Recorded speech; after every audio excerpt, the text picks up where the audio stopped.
The Nebraska Cornhuskers have been a member of the Big Ten since 2011, well over a decade. And yet, in a lot of ways, Nebraska football does not feel like a Big Ten caliber program. The blue blood standard that they established, from Bob Devaney to Tom Osborne, that Frank Solich did his best to continue, that was briefly interrupted by Bill Callahan, and that Bo Pelini tried to restore, just has not really hit the ground running. In the Big Ten Conference, it hasn't. Mike Riley was a complete disaster. Scott Frost was a complete disaster. And one of the big themes as to why their tenures failed were the trenches. Nebraska under those two was never a physical force to be reckoned with. Never. They always had issues on either the offensive line, the defensive line, or both. And they did not recruit and evaluate their talent well there, especially they developed poorly in those positions. So that all is within the context of Rocco Spindler committing to Nebraska, because Rocco Spindler is a great offensive lineman. Elijah Pritchett is also a part of this 2025 transfer portal class, and he was highly touted and recruited coming out of high school, started some games with Alabama. And Matt Rhule has really prioritized recruiting, not just the defensive line, which we've seen pop under previous defensive coordinator Tony White. Hopefully it pops under John Butler, new defensive coordinator. But we have seen recruiting strides and developmental strides on the offensive line as well. So I want to talk about how Rocco Spindler and Elijah Pritchett are showing that Nebraska is prioritizing the right things, and the fact that the Cornhuskers are stacking talent on the offensive line, whether it is recruiting, development, the whole shebang. So let's talk about it. And before we do, I just want to encourage you to remind you, like the video, subscribe to the channel, hit the notification bell, and comment your thoughts down below. What do you expect from Rocco Spindler, who only has 1 year of eligibility left, I do believe, and also Elijah Pritchett, who has, I think, maybe 2 extra years of eligibility, maybe even 3. I'm not exactly certain. So comment your thoughts down below on those. If you want to support the channel monetarily in any way, you can donate via super thanks in the comment section. You can check out my Patreon page and merchandise store and make purchases there. And also, very, very important, we want more Nebraska fans in our Discord server. All it takes is a click and you're in the Discord server. It's free. It's a great way to keep in contact with me and other college football fanatics. Just join the link via the description or pinned comment along with any other links that you need. But I want to start this off talking about how Nebraska, again, is stacking talent on the offensive line. That's a big deal because, as we've previously discussed, I think 2025, by the way that Matt Rhule is recruiting the transfer portal and by the way that they have gone about things, hiring Dana Holgerson, even Matt Rhule saying that he might cancel the spring game due to tampering concerns, he doesn't want this team to be poached at all. He wants this team as it is to stay intact. And I think that, well, that's a sign that he likes what he sees, and he thinks that winning now is urgent after, from his own perspective, from my perspective, from many other Nebraska channels' perspectives, that Nebraska disappointed in 2024 a bit. The Cornhuskers have been weak in the trenches for years. It's been a theme under Frost, a theme under Riley. Rhule has tried to change this to his credit, but I don't think Nebraska's offensive line in 2023 or 2024 was really stellar. They had a physicality element to them that I haven't seen before, especially the 2023 unit in terms of the ground game. The 2024 unit, I thought, showed some promise in pass protection, but they've just never been a complete unit yet. In year 3, Matt Rhule typically puts everything together. We'll see if that happens at Nebraska because the competition is tougher. The transfer portal and NIL exist in a way that they didn't when he was at Baylor and Temple. But I've been impressed with the recruiting classes and development that they've had so far on the offensive line compared to previous regimes. We knew that it was going to be a long rebuild at Nebraska. We just did, especially with the way that Rhule goes about things. And in their 2025 class overall, both high school and portal, they've signed 6 total offensive linemen, and they're only losing, I believe, 3, maybe 4. So I think they're bringing in more bodies, and they're bringing more talented bodies as well. Two of these 6 commits are transfer players, Rocco Spindler and Elijah Pritchett. And today specifically, I want to talk about these 2 players and how they'll impact Nebraska football. So let's first talk about Spindler, who committed yesterday. Spindler was looking at Virginia. He was looking at Pittsburgh. I heard that Michigan wanted to get him on a visit, though they were more, I think, concerned with Pat Coogan because he actually attended there on a visit. But Pat Coogan went to Indiana. Spindler went to not Notre Dame, but Nebraska, obviously, came from Notre Dame. Notre Dame's offensive line's really deep. And Spindler and Coogan were really, really, really good.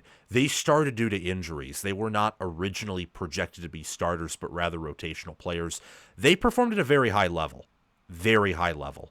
But Notre Dame has some more talented and younger prospects behind them who've just straight up played better. Like Anthony Knapp as a true freshman, or Charles Jagasaw as, I believe, a redshirt freshman. And they've done well. So why hold them back when they're younger, more talented, they have a higher ceiling, and they've just played better when given the opportunity. So that's why Spindler and Coogan transferred. Coogan, I think, will be a very good center at Indiana, and I think Spindler will be a good all Big Ten caliber guard with Nebraska. He was rated as a 4-star transfer per 24/7 Sports, top 100 player coming out of high school in the 2021 recruiting class. He started in 14 games with Notre Dame and assisted them in their 14-2 record that finished with a national championship game appearance. He received a 71.8 pass blocking grade per Pro Football Focus and a 70.3 run blocking game, totaled over 700 snaps, close to 800 snaps. He stands at 6'5" and weighs 325 pounds. He didn't allow any sacks, only allowed 6 quarterback hurries, and thankfully with his legs, Riley Leonard was able to escape many of those hurries. He's very much a quarterback with high levels of escapability and pocket awareness. That's something that Dylan Raiola is going to have to figure out. He does not have the same mobility that a lot of college quarterbacks do. He just does not. And I think that is a weakness, especially in the modern era of football, where I think teams have adapted a bit to mobile QBs, and also consequentially they are much more willing to punish pro-style quarterbacks or more statue-type quarterbacks than ever before. And that's a concern with Dylan Raiola. That's why he has to have a good offensive line, and I think also a good defense as well, because unless he becomes more aware in the pocket, or Nebraska has an elite offensive line, or he is able to develop some high-level NFL pocket awareness with also, very solid feet so that he can scramble if need be, him getting pressured and reacting to it poorly will probably be an issue due to his lack of mobility. But that's a topic for another video. Nebraska desperately needs experience, which Spindler checks, and talent, which he also checks on the interior of their offensive line. I thought Nebraska last year was much better in pass protection than they were in run blocking. I think the fact that Dante Dowdle was their running back number 1, and he couldn't do all that much. I mean, half the time he was running into the offensive line and then falling down for an additional 1 or 2 yards, or maybe getting stopped. And he's a power back. They didn't get a lot of push on the offensive line. It was a lot like Ohio State's, honestly. Nebraska's offensive line was, where they were better in pass block. They were actually good, maybe some days great at pass blocking. They were never more than average or maybe even below average at run blocking. And Spindler with a 70 run blocking grade, which is pretty freaking good, I would add. I think it's going to bring a lot of talent to an interior that lost Ben Scott and Micah Mezcua at center and guard. He should be one of their best linemen, if not potentially their best lineman, with how he performed with Notre Dame. Now I want to talk about Elijah Pritchett, and then we'll check out of here. Pritchett is rated as a 4-star transfer per 24/7 Sports. He started in 12 games with Alabama and assisted them in a 9-4 record that honestly ended in kind of a trouncing in the ReliaQuest Bowl. By trouncing, I don't mean a Michigan blowout, but his unit got destroyed. I mean, Michigan's backup defensive line owned Alabama's starting offensive line. And Pritchett was on that unit. He started in that game. And I think that game may have been part of the reason why he transferred, because he did not look good in that game. He did not look good in many games throughout the year. I mean, he had a 44.8 pass blocking grade on 326 snaps, a 52.2 run blocking grade on 293 snaps. We have a good sample size of Pritchett playing at Alabama. It's not very good so far. Now, he has the tools, 6'6", 327 pounds. He has height, length, size. He was good out of high school. I think a part of the reason why he struggled at Alabama, honestly, is because they have not had good offensive line coaching ever since he's been there. I mean, he had Eric Wolford in 2022 and 2023. There's a reason Kalen DeBoer did not retain Eric Wolford as his offensive line coach. I don't think he's that good. And Chris Kaplovich, the only reason he's at Alabama is because Scott Huff, who Kalen DeBoer wanted to be the offensive line coach, left for the Seattle Seahawks, where he is their offensive line coach still. Good hire by him to bring back Ryan Grubb, at least. I think that'll be game-changing. But Chris Kaplovich, I know from his time at Michigan State, not a good offensive line coach. I mean, Nebraska played Michigan State in 2023. Michigan State's offensive line did not push around Nebraska's defensive line at all. At all. They won because Nebraska had Heinrich Harburg at quarterback and Marcus Satterfield as offensive coordinator. So I just think that Pritchett needs better development. He's not a player who is going to develop on his own like many alien players or stars do. But also some stars and some aliens, well, they have to be developed. Like, it takes a very rare type of person to develop on their own.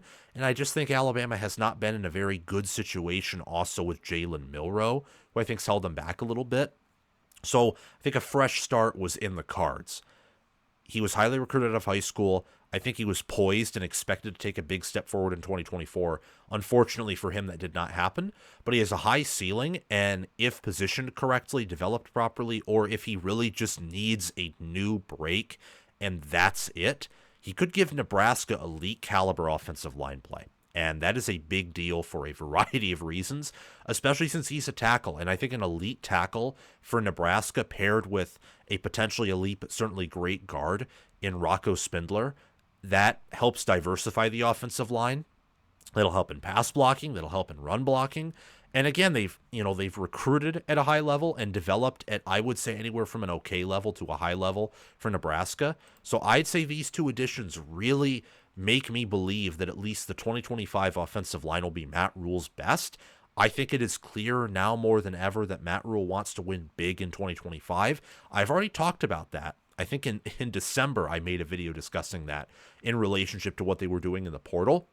But believe me, over these next several months, right up until kickoff, we're going to be talking about Nebraska weekly, or at the very worst bi-weekly, because there's a lot to talk about with this team. There's going to be a lot of hype around this team. There's going to be some caution around this team due to, the previous 2 years being somewhat disappointments per preseason expectations. But with the number 5 portal class coming in that is also first in the Big Ten, there have to be expectations, especially with the schedule that, is very manageable. The only team I do not see Nebraska beating on their 2025 schedule is Penn State on the road late in November. That's it. They can beat Iowa, even though they haven't under Matt Rhule. They can beat Michigan. They can beat Michigan State. They can beat USC. They can beat UCLA on the road, which will be tough, but it can be done. They can beat Cincinnati in Arrowhead Stadium, which will be, I think, a good game to measure who Nebraska is potentially. Rhule has prioritized recruiting. He's prioritized development. He's built this thing slow. I think he wants to ramp this thing up because I believe he feels the pressure, especially since he put expectations on himself that he hasn't fulfilled so far. And he's also, I think he's done overall a solid job. Would I grade it a good job so far?